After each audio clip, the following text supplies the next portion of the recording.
For more on this, we're joined by Jason Miyares, a Republican running to be Virginia's next Attorney General. Jason, talk about that last point that Rich made. A lot of early voting, a lot of votes already in the bin, and most of the observers say that tends to favor the Democratic candidates. What do you say?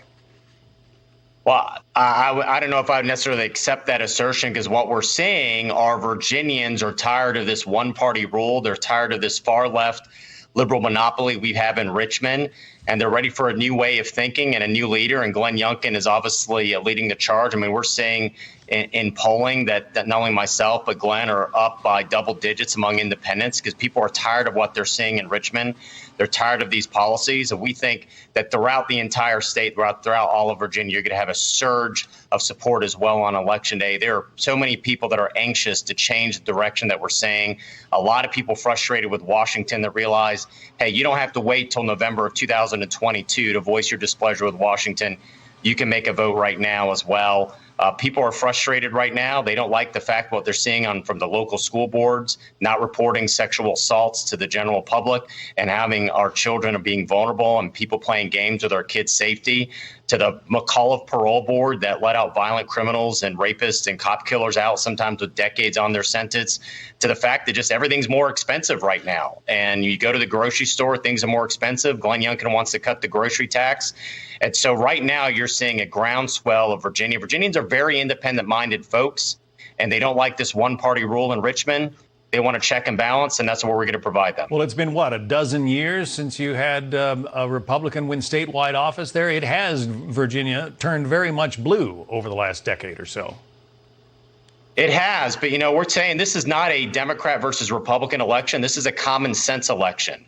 It's not common sense to try to reduce from a felony to a misdemeanor assaulting a police officer. It's not common sense to say, hey, we're going to get rid of all mandatory minimums for drug dealers, not drug users, drug dealers, including second offense, dealing drugs to a child at a school or a bus stop. It's not common sense to say, hey, we're going to give 50% off your sentence automatically if you're a convicted child pornographer. And of course, it's not common sense to say we're going to end the mandatory reporting requirement of sexual assault in schools. Listen, everything for your listeners, understand that's not just rhetoric. That's actual legislation that's been pushed and advanced by this far left liberal monopoly in Richmond. And on November 2nd, we're going to end that monopoly, because Virginia voters are flocking towards us because they want to change, and they know that that is not common sense. This is a common sense election. That's what we're going to win on Tuesday. All right. So as the Attorney General, you would be the state's top law enforcement officer. What are your priorities for Virginia?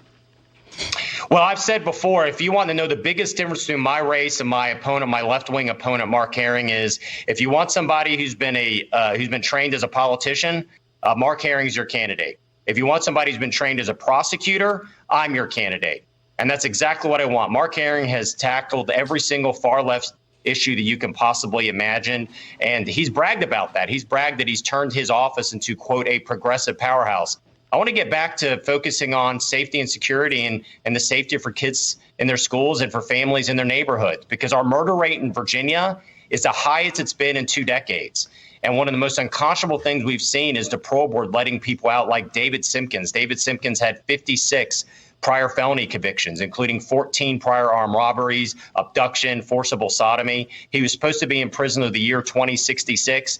They let him out 46 years early. And what did he do? He committed his 57th felony by putting on a ski mask and putting a gun up to the head of a young clerk. And as the prosecutor noted in that case, he should have never been in position to be back on the street, but he was, because the McAuliffe Parole Board let him out, and Mark Herring did nothing to stop it. That's a very, very different attitude that I have. I'm going to bring a prosecutor's mindset. I'm going to go after these human traffickers. I'm going to see what's going on the border with this flood of fentanyl that is leading to this catastrophic human chaos and death right now that we're seeing in Virginia. People are upset.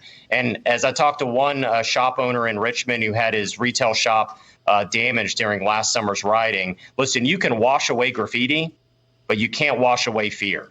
And there's a lot of Virginians that see this murder rate right now, and they see what's happening with this parole board, and they have fear. So they want an attorney general, the top prosecutor, that actually, care about crime, that actually is going to stand with police and not defund them. And that's why we have over 50 sheriffs that have endorsed this. We've had several Democrat sheriffs that have endorsed, not just me, but Glenn Youngkin. As Sheriff Schuler down in Smith County said, hey, I didn't leave the Democratic Party. It left me when I pushed all these far left policies are making our jobs more difficult. So We I'm are proud gonna to have to have the leave it there. endorsement of the Federal Order Police and everybody else. We're going to have to leave it there. We'll see what happens on Tuesday. Virginia Attorney General candidate Jason Miyares.